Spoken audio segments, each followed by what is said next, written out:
সাইয়েদনা সুমামা ইবনে উসাল রাদিয়াল্লাহু তাআলা আনহুর কথা মনে পড়ে যায়। তিনি ছিলেন ইয়ামামার বাদশা। মদিনাতে বিশ্বনবীকে হত্যা করার নিয়তে এসেছিলেন। গোপনে গোপনে বিশ্বনবীকে হত্যা করে আবার ইয়ামামাতে তিনি ফিরে যাবেন। কিন্তু কি অবাক করা কাণ্ড, হত্যা করতে পারে নাই, সাহাবাদের হাতে তিনি ধরা পড়ে গেলেন। সাইয়েদনা সুমামা ইবনে উসাল রাদিয়াল্লাহু তাআলা আনহু হত্যার নিয়তে আসলেন, কিন্তু হত্যা করতে পারলেন না। সাহাবারা ওনাকে ধরে ফেললেন, ধরে মসজিদে নববীর পিলারের মধ্যে বেঁধে রাখলেন। সুমামা ইবনে উসাল, সিরাত থেকে শুনি, সিরাত থেকে শোনাচ্ছি রাদিয়াল্লাহু তাআলা আনহু ইয়ামামার অধিপতি ছিলেন। ইয়ামামা বিশ্বনবীকে হত্যার জন্য আসছেন, ধরা পড়ে গেছেন, এখন মসজিদে নববীতে বেঁধে রাখছেন, তার মানে বন্দী।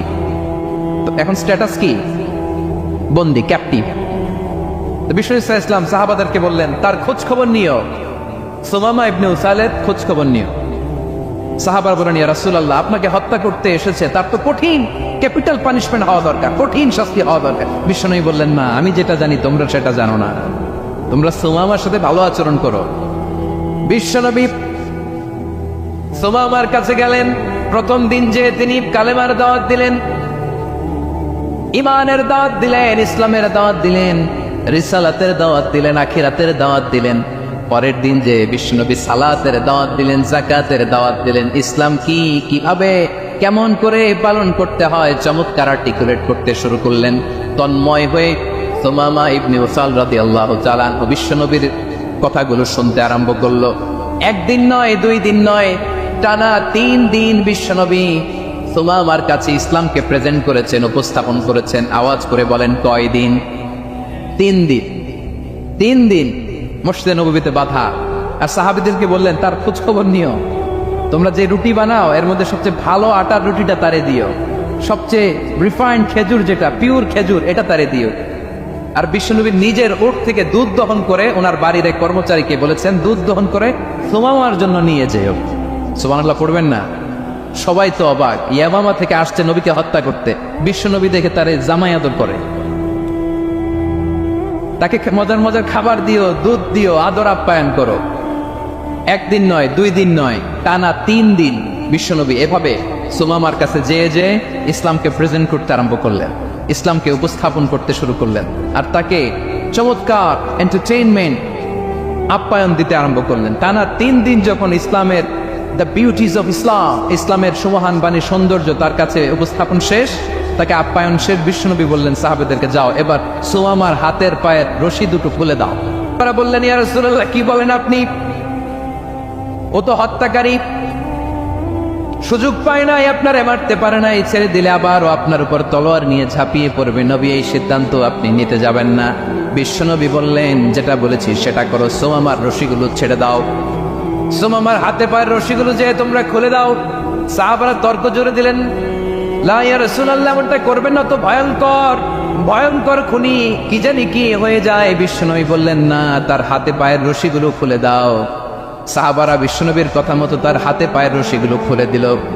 সুমামা মুহূর্তের মধ্যে মসজিদে নববী থেকে বের হয়ে ইয়ামামায় ফিরে না যে মসজিদে নববীর পাশে একটা খেজুর বাগান ছিল সেখানে চলে গেলেন। সেখানে একটা ছোট্ট কুয়া ছিল, কুয়ার পানি দিয়ে তিনি গোসল করলেন। সুবহানাল্লাহ পড়েন। কুয়ার পানি দিয়ে গোসল করে মসজিদে নববীর সামনে এসে বিশ্বনবী এবং সাহাবাদের সামনে দাঁড়িয়ে সাব্বাবা উঁচু করে বললেন, আশহাদু আল্লা ইলাহা ইল্লাল্লাহ ওয়া আশহাদু আন্না মুহাম্মাদান আবদুহু ওয়া রাসূলুহু। আল্লাহু আকবার, আমি সাক্ষ্য দিচ্ছি আল্লাহ ছাড়া কোনো ইলাহ নাই, আর মুহাম্মদ আল্লাহ তাআলার প্রেরিত বান্দা এবং রাসূল। প্রিয় ভাইরা, ইহসান দিয়ে যা জয় করা যায়, কঠোরতা দিয়ে সেটা কঠিনকালেও জয় করা যায় না। আওয়াজ করে বলেন, ঠিক কিনা? এবার সুমামা দাঁড়িয়ে বলে, ওগো নবী, আমি তো কালিমা পড়ে মুসলমান হয়ে গেলাম, এবার শোনেন, এই মুহূর্তের আগে আপনার চেহারার চাইতে নিকৃষ্ট কোনো চেহারা আমার কাছে ছিল না, কিন্তু শাহাদা পাঠ করার পরে আপনার চেহারার চাইতে উত্তম শ্রেষ্ঠ কোনো চেহারা আমার কাছে আর নাই। ও নবী, আজকের দিনের আগে ইসলাম ধর্মের চেয়ে নিকৃষ্ট অপছন্দনীয় কোনো ধর্ম আমার কাছে ছিল না, কিন্তু এই মুহূর্ত থেকে ইসলামের চেয়ে সেরা শ্রেষ্ঠ পছন্দনীয় কোনো ধর্ম আমার কাছে নাই। নবী গো, আজকের দিনের আগে মদিনার চাইতে অপছন্দনীয় নিকৃষ্ট কোনো শহর আমার কাছে ছিল না, কিন্তু এই মুহূর্তের পর থেকে মদিনার চাইতে কোনো শ্রেষ্ঠ শহর আমার জানা নাই। সে ছিল গমের বড় ডিলার, গম বেচত। কি বেচত? তার গম কিনে মক্কার লোকেরা রুটি খাইতো। সে ঘোষণা দিল, আজকে থেকে মক্কাবাসীদের জন্য সব গম আমি হারাম করে দিলাম, মক্কাবাসী এখন না খেয়ে মরে। সুবহানাল্লাহ পড়বেন না?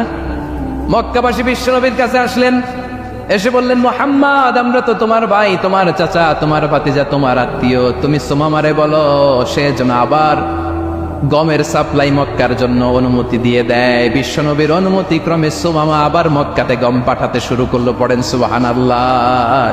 ইহসান, ইহসান দিয়ে আপনি যেটা জয় করতে পারবেন, you can win the heart of your enemies. ইহসান দিয়ে আপনি আপনার শত্রুর হৃদয়কে জয় করতে পারবেন। আওয়াজ করে বলেন ঠিক কিনা? এজন্য আল্লাহ বললেন, ওয়ানফিকু ফি সাবিলিল্লাহি ওয়ালা তুলকু বিআইদিকুম ইলাত তাহলুকা ওয়া আহসিনু ইন্নাল্লাহা ইউহিব্বুল মুহসিনিন। তোমরা আল্লাহর রাস্তায় দান করবে আর নিজেরা নিজেদেরকে ধ্বংসের হাতে ঠেলে দিও না। তোমরা একে অপরের প্রতি ইহসান করবে, কারণ ইহসানকারীদেরকে আল্লাহ বড্ড ভালোবাসে। সুবহানাল্লাহ পড়েন। আবার সূরা রহমান আল্লাহ বললেন, হাল জাযাউল ইহসানি ইল্লাল ইহসান ফাবিআইয়ি আলা, সবাই পড়েন, ফাবিআইয়ি আলাই রাব্বিকুমা তুকাযযিবান। ইহসানের প্রতিদান হিসেবে ইহসানি হয়। বিশ্বনবী সুমামার প্রতি যেমন ইহসান করেছেন, সুমামাও ঠিক তেমন ইহসান ফিরিয়ে দিয়েছে। ঠিক কিনা বলেন? তাহলে এক নম্বরে হচ্ছে ন্যায় বিচার, দুই নম্বরে সবাই বলে ইহসান, সদাচরণ। ইহসান দুই ধরনের প্রিয় ভাইরা, ইহসান ফিল ইবাদা, ইহসান ফিল মুআমালা। ইহসান ফিল ইবাদা হচ্ছে একাগ্র অনুভবে ইবাদতে ডুব দেওয়া, এর নাম ইবাদতের ইহসান। সুবহানাল্লাহ পড়েন। বিশ্বনবী বলেন, ইহসান মানে কি জানো নাকি? হাদিসে জিবরিলে সাইয়েদনা জিবরিল আলাইহিস সালাম বিশ্বনবীকে বললেন, আখবিরনি আনিল ইহসান। নবী আমাদেরকে বলেন ইহসান মানে কি? বিশ্বনবী বললেন, আনতা আবুদাল্লাহা কাআন্নাকা তারাহু ফাইন লাম তাকুন তারাহু ফাইন্নাহু ইয়ারাক। ইহসান মানে হলো এমন ভাবে তুমি আল্লাহর সামনে নিজেকে উজাড় করে ইবাদত করবে, তুমি ভাববে তুমি আল্লাহকে দেখতে পাচ্ছ। আর এটা যদি ভাবা তোমার জন্য কঠিন হয়ে যায়, অন্তত এতটুকু তুমি ভাববা যে আল্লাহ তোমাকে দেখতে পাচ্ছেন। ঠিক কিনা বলেন? আমার বীর চট্টলার ভাইয়েরা, কেউ যেটা দেখে না সেটা দেখে কে? এই বিশ্বাস হৃদয়ের মধ্যে আছে? নামাজে যখন দাঁড়ান এই ফিলিংসটা আনা যাবে? হ্যাঁ, এশার সালাত তো এখনো হয় নাই না? আলোচনা শেষে এশার সালাত এখানে অনুষ্ঠিত হবে, তাই না? আচ্ছা বলুন তো, আমরা এশার সালাত পর্যন্ত বেঁচে থাকবো এই গ্যারান্টি আছে কার কার? হাত তোলেন। কয়েকজন হাত তুলছে পেছনে, না বুঝে তুলে ফেলছে। এশা পর্যন্ত যে আমরা হায়াত পাবো কোনো গ্যারান্টি আছে? সবাই আওয়াজ করে বলেন, গ্যারান্টি আছে? গ্যারান্টি নাই। এই জন্য বিষ্ণু ইসলাম বলেছে, এমন ভাবে নামাজে দাঁড়াও, ইবাদত করো, মনে করো হতে পারে এটাই আমার জীবনের শেষ নামাজ। পারফর্ম দ্য সালাহ as if this is your last and final prayer. এমন ভাবে সালাতে দাঁড়াও, ভাবো হতে পারে এটাই তোমার জীবনের শেষ নামাজ। এমন ভাবে নামাজে দাঁড়াও, ভাবো এটাই শেষ নামাজ। তাহলে নামাজে একাগ্রতা বাড়ায় দিবে কে? ফলে ইবাদতের ইহসান আমাদের অর্জিত হবে। আর মুআমালাতে ইহসান হলো, বিশ্বনবী বলেন, ইন্নাল্লাহা তাবারাকা ওয়া তাআলা কাতাবাল ইহসানা আলা কুল্লি শাই ফাইদা কাতালতুম ফাআহসিনুল কিতলা ওয়া ইযা যাবাহতুম ফাআহসিনুয যাবহা ওয়ালিয়ুহিদ্দ আহাদুকুম শাফরাতাহু ওয়ালিয়ুরিহ যাবিহাতাহু। ইহসান দুই ধরনের। আওয়াজ করে বলতে হবে, কয় ধরনের? সবাই বলুন আওয়াজ করে, কয় ধরনের? একটা হচ্ছে ইহসান ফিল ইবাদা, ইবাদতে ইহসান। ইবাদতে ইহসান কি? একাগ্র অনুভব দিয়ে ইবাদত করা, মন প্রাণ দিয়ে ইবাদত করা। আর মুআমালাতে ইহসান কি? সব কাজে, দৈনন্দিন কাজে, কর্মে, সামাজিক অ্যাক্টিভিটিতে কোমলতা প্রদর্শন করা, অনুগ্রহের সাথে সবকিছু করা। আল্লাহ তাআলা ইন্নাল্লাহা তাবারাকা ওয়া তাআলা কাতাবাল ইহসানা আলা কুল্লি শাই, তিনি সব কিছুর ব্যাপারে ইহসানকে আবশ্যক করেছেন। সবকিছু, মুমিনের সব কাজে ইহসানের পরশ থাকবে। ওয়া ইযা কাতালতুম ফাহসিনুল কিতলা, বিষ্ণু বলেন তুমি যখন কাউকে হত্যা করো ইহসানের সাথে করো। সুবহানাল্লাহ পড়বেন না? যখন হত্যা করো তখনও ইহসানের সাথে। আচ্ছা হত্যা করবো আবার ইহসান আসবে করতে, করে তো মেরেই ফেলবো আমি। আল্লাহ ও ভাই, একজন খুন করেছে, খুনি, রাষ্ট্রীয় আইনে তার শাস্তি হয়েছে ডেথ পেনাল্টি, মৃত্যুদণ্ড। এখন মৃত্যুদণ্ড দেখে আপনি যেমনি মন চায় তেমনি মারবেন লোকটারে? ওর নাক কেটে ফেলতে পারবেন? ওর কান কাটতে পারবেন? ওর চোখ উপড়ে ফেলতে পারবেন আপনি? যেমন মন চায় তার অঙ্গহানি করা যাবে না, ইহসানের সাথে তাকে হত্যা করো। সুবহানাল্লাহ, this is Islam, this is the true essence of Islam. ওয়াইদা যাবাহতুম ফাহসিনুয যাবহ, যখন জবাই করবে তখনও ইহসানের সাথে জবাই করো। করব জবাই, ওইখানেও নাকি ইহসান। আচ্ছা, কুরবানির দিন আমরা পশুগুলোরে কি করি বলেন সবাই আওয়াজ করে? জবাই। জবাই মানে তো এটার মেরেই ফেলতেছি, একটু পরে তো টুকরো টুকরো করে গোশতগুলো খাবো, এটা তো খাবো, এটা তো মেরেই ফেলবে। বিষ্ণু বলে না, জবাইয়ের মধ্যেও মুমিনের জবের ভেতরেও ইহসানের পরশ থাকা চাই। যখন জবাই করবে প্রাণীটাকে হাত পা টাইট করে বেঁধে নাও, ছুরিটাকে শার্পেন করে নাও, ধারালো করে নাও, যাতে অল্প সময় জবাইটা হয়ে যায়, প্রাণীটা যাতে কম কষ্ট পায়। সুবহানাল্লাহ পড়ে। দিস ইজ কল্ড ইহসান। ইহসান আল্লাহ তাআলা যেমনি আদলের আদেশ করেছেন, ন্যায় বিচার, জাস্টিস এনশিওর করতে বলেছেন, সমাজে ইহসানের ব্যবহার, ইহসানের অনুশীলন তিনি করতে বলেছেন। এজন্য মুমিনের প্রতিটি কাজে, আমার চট্টগ্রামের ভাইরা আমার দিকে তাকান, খেয়াল করে শুনুন, মুমিন জীবনের প্রতিটি কাজে ইহসানের পরশ থাকা চাই। আমরা যেন আমাদের পরিবারের প্রতি ইহসান করি, আমরা যেন আমাদের কর্মচারীদের প্রতি ইহসান করি, আমরা যেন আমাদের কলিগদের প্রতি ইহসান করি, আমরা যেন আমাদের ভাইদের প্রতি ইহসান করি। মুমিন জীবনের প্রতি কাজে ইহসানের পরশ থাকার দরকার আছে না নাই? কথা বুঝতে পেরেছেন? তাহলে আল্লাহ তাআলার তিনটা আদেশ ছিল, কয়টা গেল? ভুলে গেছে, ভুলে গেছে চট্টগ্রাম। তিনটা আদেশের মধ্যে কয়টা বললাম? প্রথমে কি ছিল? আদল। 2 নম্বরে, 3 নম্বরে রব্বুল আলামিন বললেন ওয়া ইতাইযিল কুরবা, নিকটাত্মীয়দেরকে দান করো, নিকটাত্মীয়দেরকে দাও, যারা তোমাদের ব্লাড কানেকশনের আত্মীয় তাদেরকে তোমরা দাও। এখানে জেনারেলি বললেন দাও, কি দিব সেটা তিনি এখানে বলেন নাই, সেটা তিনি সূরাতুল ইসরার মধ্যে বলেছেন। আল্লাহ বলেন ওয়া আতিযাল কুরবা হাক্কাহ, নিকটাত্মীয়দেরকে তাদের অধিকার, তাদের প্রাপ্য তোমরা বুঝিয়ে দাও। দেখেন, একটা শান্তির সমাজ, একটা সমৃদ্ধ সমাজ, একটা মানবিক সমাজ গঠনের জন্য আল্লাহ তাআলা বেশি না, মাত্র 3টা অর্ডার, 3টা ভার্ডিক্ট তিনি জারি করেছেন। 1 নম্বর সুশাসন, ন্যায় বিচার। 2 নম্বর ইহসান। 3 নম্বর নিকটাত্মীয়, যারা কাছের, তোমার ভেরি ক্লোজ রিলেশনশিপে আছে, তাদেরকে দাও। দাও, দিলে বাড়িয়ে দেয় কে? অনেকে দিতে চায় না, কৃপণতা করে। দিলে বাড়ায় দেয় কে? ও মিয়া, মদিনার মধ্যে সবচাইতে গরিব সাহাবী ছিল বেলাল রাদিয়াল্লাহু তাআলা আনহু। ওনার এন্টায়ার অ্যাসেট, সম্পদের পরিমাণ কতদূর জানেন? একটা লুঙ্গি। বেলাল রাদিয়াল্লাহু তাআলা আনহু, ওনার টোটাল ওয়েলথের এস্টিমেশন হচ্ছে মাত্র একটা লুঙ্গি। একটা লুঙ্গি, টোটাল ওয়েলথ এস্টিমেশন, টোটাল সম্পদের পরিমাণ বেলাল রাদিয়াল্লাহু তাআলা আনহুর কি ছিল? কথা বুঝে নাই বোধহয়, কি ছিল? ওই বেলাল রাদিয়াল্লাহু তাআলা আনহুকে বিষ্ণু ইসলাম বলেছেন, আনফিক ইয়া বেলাল, ও বেলাল তুমিও দাও। ওয়ালা তাখশা মিন দিল আরশি ইখলালা, আরশের অধিপতির তো কোনো ঘাটতি নাই, তুমি দিলে ওই আল্লাহ তোমারে বাড়ায় দিবে। এজন্য আমার প্রিয় ভাইয়েরা, দিলে কমে না, দিলে বাড়ে। অনেকে ধরে রাখে, নতুন কিছু নিতে পারে না, হাত দিয়ে যেটা ধরে রেখেছেন এটা দিয়ে দেন, বড় একটা ধরার সুযোগ পাবেন। জোরে বলেন ঠিক কিনা? ধরেন 5 কেজি ওজনের একটা ধরে রাখছেন, এখন 10, এটা না চালে 10 কেজি ধরতে পারবেন আপনি? আচ্ছা, 10 কেজির জিনিস একটা আছে হাতে, ওইটা যদি ছেড়ে দেন তাহলে না 15 কেজি ধরতে পারবেন। কথা বলেন ঠিক কিনা? তাহলে দিলে বাড়িয়ে দেয় কে?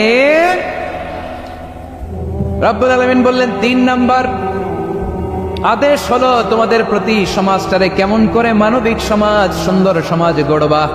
3 নাম্বার আদেশ হলো ওয়া আতিযাল কুরবা হাক্কা, নিকটাত্মীয়দেরকে তাদের প্রাপ্য বুঝিয়ে দাও। এই নিকটাত্মীয়দেরকে তাদের অধিকার বুঝিয়ে দেওয়া, প্রাপ্য বুঝিয়ে দেওয়াতে আমাদের গাফলতি আছে না নাই?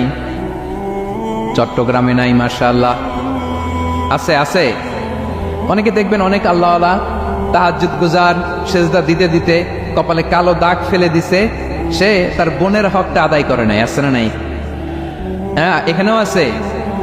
সর্বনাশ। অনেক বড় হাজী সাহেব, বিশাল লম্বা দাড়ি, ছেলেরে সব দিয়ে দিছে, মেয়ের কিছু দেয় নাই, মেয়ের হক আদায় করে নাই। আছে না নাই? এই হাজী সাহেবেরা, এই আল্লাহ আল্লাহরা কিয়ামতের ময়দানে আটকে যাবে। আপনি অন্যের অধিকার নষ্ট করেছেন, তাদের রাইটস কে ভায়োলেট করেছেন। এজন্য আল্লাহ তাআলা বলেন, কারো অধিকার যদি কেউ নষ্ট করে, ওই সমাজটা মানবিক সমাজ কঠিনকালেও হতে পারে না। এজন্য 3 নম্বর আল্লাহ বললেন, ওয়া ইতা ইদিল কুরবান, নিকটাত্মীয়দেরকে দাও। কি দিবা? তাদের অধিকার দিয়ে দাও। বোনের অধিকার বুঝিয়ে দাও, মেয়ের অধিকার বুঝিয়ে দাও, ফুফুর অধিকার বুঝিয়ে দাও। দেখবেন অনেক মায়েরা ছেলের পাতে মুরগির রান দেয়, মেয়ের পাতে দেয় মুরগির ঠ্যাং। এরকম আছে না নাই? ছেলেরা কি দেয়? মুরগির। মেয়ের পাতে কি দেয়? তো মেয়ের কি মুরগির রান খেতে মনে চায় না? মনে চায় না? এমনটা করা যাবে না। নিকটাত্মীয়দেরকে অধিকার দিয়ে দাও, নিকটাত্মীয়ের সাথে সুসম্পর্ক রাখো। আদেশটা কার? এজন্য প্রিয় ভাইয়েরা, জীবনে যদি বারাকা অর্জন করতে চান, নিকটাত্মীয়দের সাথে সুসম্পর্ক রাখতে হবে, তাদের জন্য উপহার পাঠাতে হবে। বিশ্বনবী বলেন, লা ইয়াদখুলুল জান্নাতা কাতে, যে ব্যক্তি আত্মীয়তার সম্পর্ককে ছিন্ন করে দেয়, সে কঠিনকালেও আল্লাহর জান্নাতে ঢুকবে না। আপনি কি এটারে সহজ হাদিস মনে করছেন? এটা সহজ কথা? আপনি ভাবছেন আপনার নামাজ আপনার বাঁচাতে পারবে, আপনার রোজা বাঁচাতে পারবে, আপনার তাহাজ্জুদ আপনারে বাঁচাতে পারবে? অধিকার নষ্ট করলে কিছুই আপনারে বাঁচাতে পারবে না। এজন্য নিকট আত্মীয়দেরকে দিতে হবে বেশি বেশি। বিশ্বনবী বলেন, ইন্নাস সাদাকাতা আলাল মিসকিনি সাদাকা ওয়া আলা যির রাহিমি ইসনাতান সাদাকাতুন ওয়া সিলা। মিসকিনরে দান করলে শুধু দানের সওয়াব হয়, নিকটাত্মীয়কে দান করলে দুইটার সওয়াব হয়। সাদাকার সওয়াব হয়, আবার আত্মীয়তার বন্ধন অটুট রাখার সওয়াব হয়ে যায়। আবার বিশ্বনবী বললেন, মান সাররাহু আইয়ুবসাতা লাহু ফি রিজকিহি ওয়া ইউসালাহু ফি আসারিহি ফালইয়াসিল রাহিমা। যে ব্যক্তি তার রিজিকের প্রশস্ততা চায় আর হায়াতে বরকত চায়, সে যেন তার আত্মীয়ের সাথে সুসম্পর্ক রাখে। আমার প্রিয় চট্টলার ভাইয়েরা, আমাদের রিজিক বাড়ুক, এটা আমরা চাই কি চাই না? সবাই চান? হ্যাঁ, আমাদের রিজিকে প্রশস্ততা আসুক, চাই কি চাই না? আমাদের হায়াতে বরকত আসুক, আমরা চাই কি চাই না? এই দুইটা যদি চান, তাহলে নিকটাত্মীয়দের সাথে সুসম্পর্ক রাখবেন, পারবেন? তাহলে সমাজটারে মানবিক সমাজ বানায় দিবে কে? 3টা আদেশ চলে গেল। কয়টা? আওয়াজ করে বলেন। 1 নম্বরে কি ছিল? 2 নম্বরে, 3 নম্বরে নিকটাত্মীয়দেরকে দান। আপনাদেরকে আরো শোনার আগ্রহ আছে? আপনাদের মনোযোগ আছে না গেছে? কষ্ট হচ্ছে না? মাশাআল্লাহ, মাশাআল্লাহ। তাকবীর পড়ুন, লিল্লাহে তাকবীর।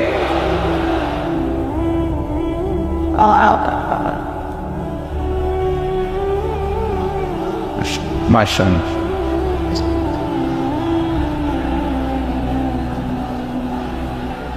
আমার প্রিয় ভাইয়েরা, আল্লাহ তাআলা 3টা জিনিসের যেমনি আদেশ করেছেন, অনুরূপভাবে 3টা বিষয় তিনি বারণ করেছেন, নিষেধ করেছেন। ওগুলোর কাছেও যাওয়া যাবে। শুনবেন। রাব্বুল আলামিন বলেন, ওয়ায়ানহা আনিল ফাহশাই ওয়াল মুনকারি ওয়াল বাগি। আমি যেমনি 3টি বিষয় আদেশ করলাম, অনুরূপভাবে 3টি বিষয়ে বারণ করলাম, নিষেধ করলাম। আমার 1 নম্বর নিষেধাজ্ঞা হলো অশ্লীলতার প্রতি। ফাহশা, ওয়ায়ানহা আনিল ফাহশা, আল্লাহ তাআলা অশ্লীলতাকে নিষেধ করেছেন। কোন জিনিসকে? সবাই বলুন, কোন জিনিসকে? যত ধরনের, যত টাইপের, যত ক্যাটাগরির অশ্লীলতা হতে পারে, সব অশ্লীলতাকে হারাম করেছেন কে? ফাহশা মানে কি?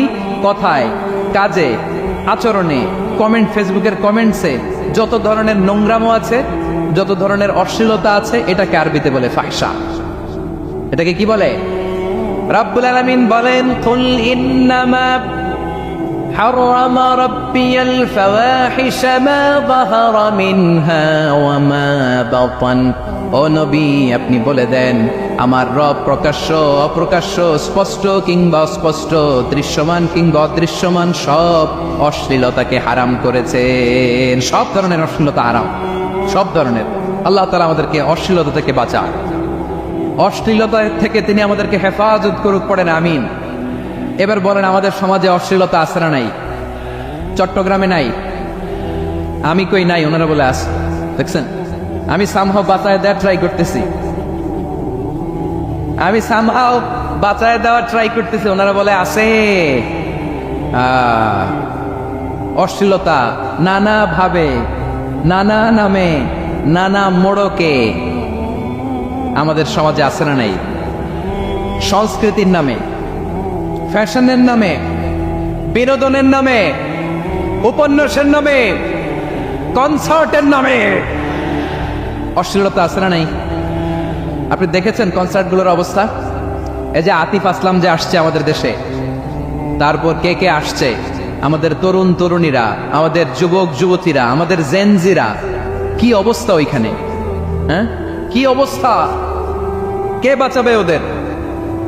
কে রক্ষা করবে ওদের ইমানের, ওদের চরিত্রের হেফাজতের গ্যারান্টি কে দিবে? কনসার্টের নামে অশ্লীলতা আছে না নাই? ছেলে মেয়ে একে অপরকে জড়ায় ধরতেছে, একে অপরকে চুমু খাচ্ছে প্রকাশ্যে, দিবালোকে, গণমানুষের সামনে। আল্লাহ তাআলা এই অশ্লীলতা থেকে আমাদেরকে বেঁচে থাকতে বলেছেন, বেঁচে থাকতে বলেছেন। রূপালী জগতের নামে অশ্লীলতা আছে না নাই? এই টার্মটা আপনারা জানেন না? রূপালী জগৎ কি জগৎ? আসলে কি রূপালী জগৎ না অন্ধকার জগৎ? আমার বোনেরা, আপনাদেরকে যে কি বলে তারা বোঝায়, রূপালী জগৎ শুনেই আপনি ভরকে যাবেন না। রূপালী জগতে যে নারী যত বেশি উলঙ্গ, সে নাকি তত বেশি সাহসী। জানেন, বলে এটা একটা সাহসী নারী, খুব সাহসী পদক্ষেপ তার। যত বেশি শরীর থেকে কাপড় নামাতে পারবে, যত বেশি বস্ত্রহীন হয়ে নিজেকে প্রেজেন্ট করতে পারবে, সে নাকি তত বেশি সাহসী। আমার চট্টলার ভাইয়েরা, শয়তানের প্রথম এজেন্ডা ছিল বনি আদমকে বস্ত্রহীন করা। সে আদম এবং হাওয়া আলাইহিস সালামকে নিষিদ্ধ গাছের ফল খাইয়ে তাদেরকে বস্ত্রহীন করেছে। এই জামিনেও সে আমাদেরকে বস্ত্রহীন করতে চাইবে। এই রূপালী জগতের নামে তারা এটা করে। আমার প্রিয় বোনেরা, আপনি জানেন না আপনার দাম কত। ওরা আপনাদেরকে বিজ্ঞাপনের সস্তা পণ্য বানাতে চায়। ওরা আপনাদেরকে ওদের ভোগের লিপসার টুলস বানাতে চায়। ওরা আপনাদেরকে দিয়ে ওদের খায়েশ পূরণ করতে চায়। এটা আপনাদের জন্য মোটেও ডিগনিটি নয়, এটা আপনাদের জন্য সম্মান নয়।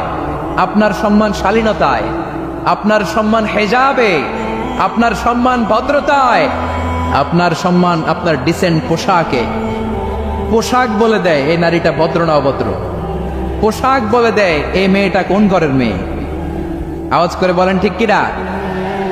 আপনি জানেন না আপনারা এই সস্তা পণ্য বানায়, ভোগের পণ্য, বিলবোর্ডে আপনাকে উলঙ্গ করে উপস্থাপন করে। এই অশ্লীলতার সাথে ইসলামের কোন সম্পর্ক? এজন্য আল্লাহ বলেন, আমি অশ্লীলতাকে হারাম করেছি। অশ্লীলতাকে হারাম করার প্রথম কারণ হলো এর মাধ্যমে মানবতাকে অপমানিত করা হয়। কারণ মানুষের সম্মান মানুষের পোশাকে। মানুষ যখন পোশাকহীন হয়ে যায়, বস্ত্রহীন হয়ে যায়, তার সম্মান কমে যায়, ঠিক কিনা? অশ্লীলতাকে হারাম করার প্রথম কারণ হচ্ছে মানুষ মানুষকে অপমান করে। একটা নারী, সে তো সম্মানিত। নারী যে কত সম্মানিত, নারীরা এটা বোঝেই নাই। বিশ্বনবী বলেন, আদ-দুনিয়া কুল্লুহা মাতা ওয়া খায়রু মাতা'আদ দুনিয়া আল মারআতুস সালিহা। আমার বোনেরা, 5টা প্যান্ডেলে আপনারা এলইডিতে আমার আলোচনা শুনছেন, আমি জানি। আপনাদের এই গর্ব যে কত দামি আপনি জানেন না। আপনার পেট থেকেই আসবে আগামী দিনের সালাহুদ্দিন আল আইয়ুবী। আপনার পেট থেকেই আসবে অনাগত দিনের ইমাম মাহদী আল মুনতাদর। আপনার পেট থেকেই আসবে অনাগত দিনের ফয়সাল, ওয়াসিম, মুগ্ধ, আবু সাইদের মতো বীর যোদ্ধা।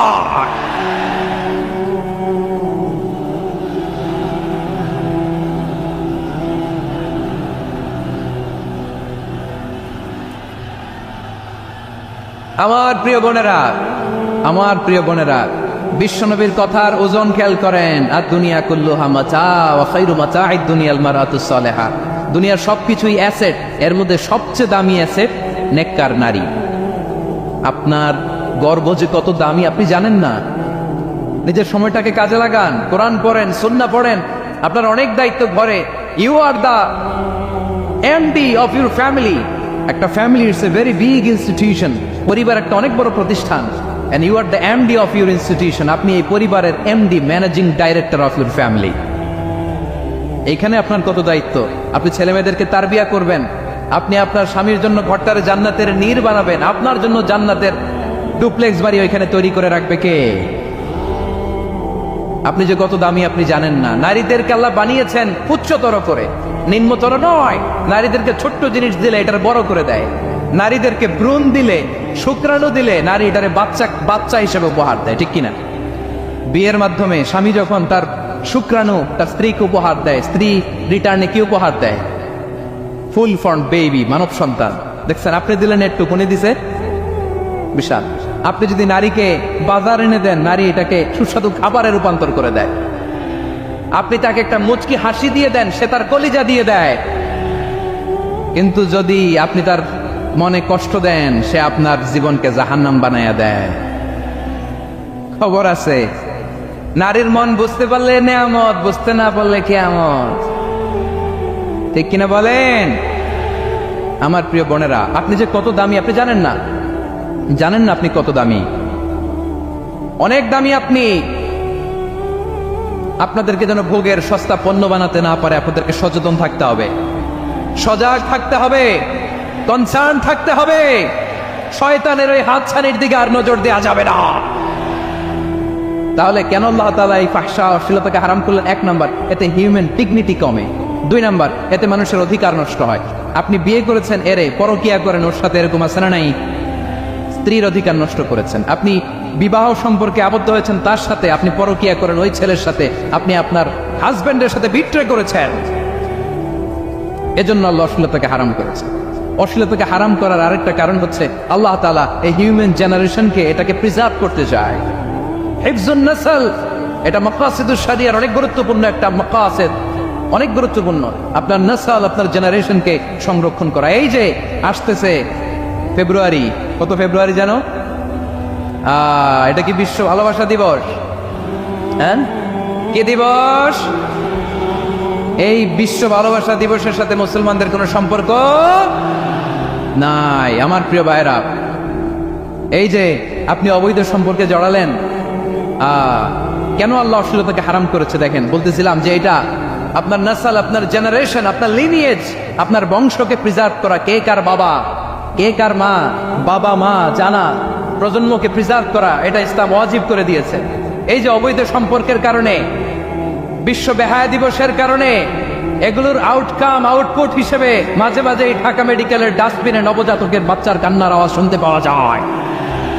চট্টগ্রাম মেডিকেলের ডাস্টবিনে নবজাতকের কান্না শুনতে পাওয়া যায়।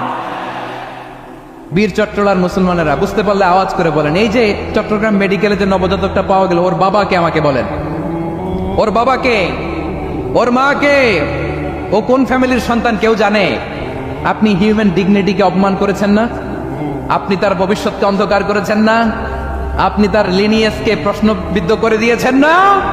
এই জন্য আল্লাহ তাআলা অশ্লীলতাকে আমাদের জন্য হারাম করে দিয়েছেন। পড়েন সুবহানাল্লাহ। এই জন্য রব্বুল আলামিন বলেন, কুল ইন্নামা হারামা রাব্বিয়াল ফাওয়াহিশা মা যাহারা মিনহা ওয়া মা বাতান। প্রকাশ্য সব অশ্লীলতাকে হারাম ঘোষণা করে দিয়েছে কে?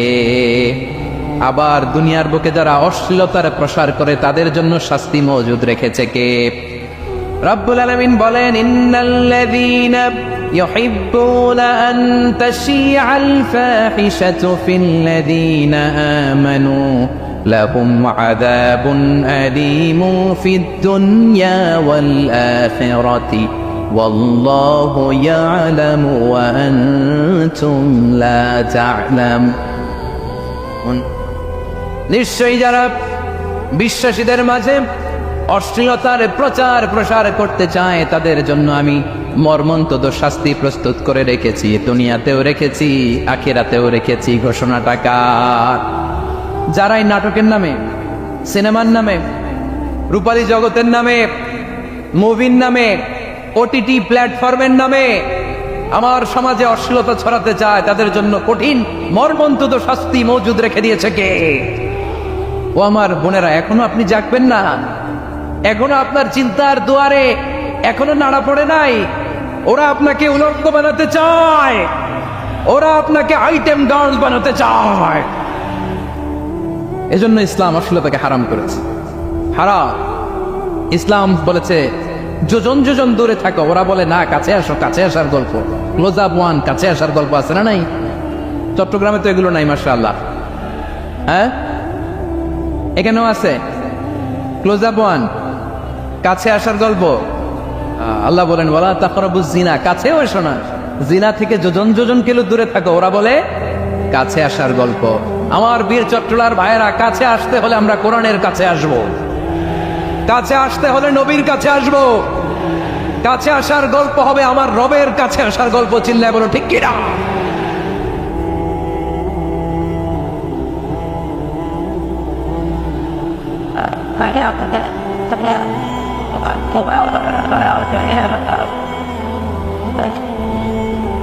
বসুন বসুন আমার ভাইয়েরা। তাহলে অশ্লীলতার সাথে আমাদের কোনো সম্পর্ক? সবাই বলতে পারেননি, আওয়াজ করে বলুন, অশ্লীলতার সাথে আমাদের কোনো সম্পর্ক? আমরা এই সমস্ত ক্লোজ আপ ওয়ান, কাছে আসার